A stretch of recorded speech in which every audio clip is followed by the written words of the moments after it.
planting of trees and the visitation of trees. Okay. We learned that God asked him to do something, to make a covenant. He did it. He came back and he had a child, and I believe by now the child was born. Okay, 33. Yeah, got time. Yeah. That's when Isaac was born. Right. What did I say? 33, 21, 33. Yeah, he was. Right, so he had visited Sarah, blessed him. There was a reason why. Hold on, where's up and hold up?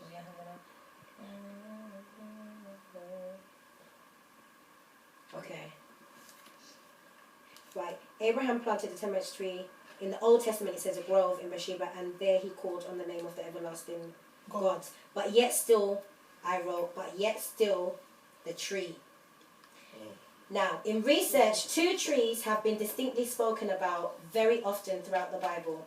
And in the original translation, because the Bible's been translated so many times, in the original translation, which I'll go into the Hebrew words in a minute, speaks about the oak and the terebinth tree. Those two trees are very much spoken about throughout the word. So where there's been strong visitations or personal visitations from God, or plantations, it's been either the oak, which in this word, it doesn't say oak, but if you do your research, you will find that the Hebrew word, what it says in the Bible, is actually oak. So the oak and the terebinth was used quite a lot, right? Now, when you go home, you can look at the pictures, but in looking at them, they don't look very much different.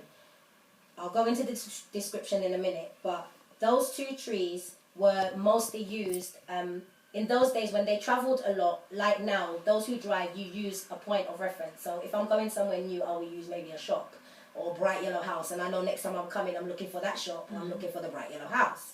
In those days, they used to use the markings of trees.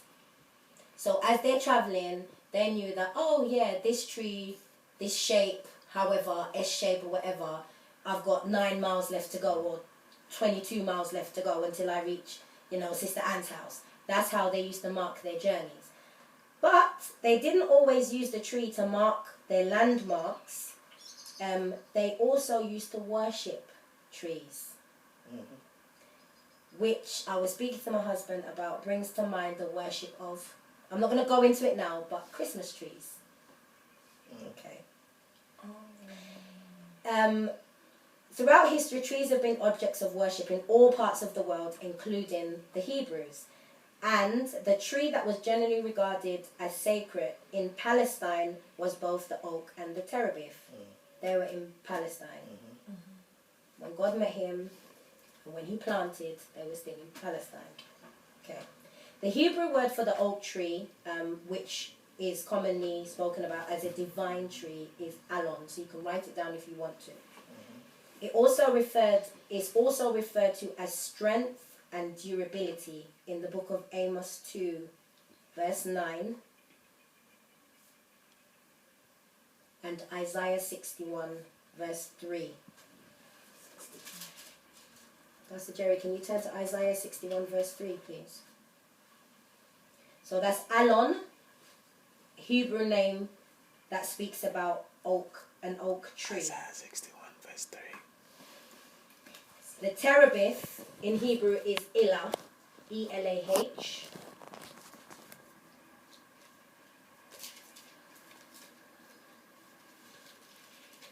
And the tamarisk in Hebrew is Eshel, E-S-H-E-L.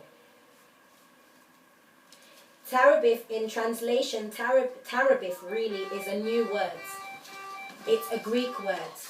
So, again, if you go home and research, you will find that it speaks about terebinth as being a newly translated word. As they've been doing their translations along in the Bible, terebinth is known as a Greek word.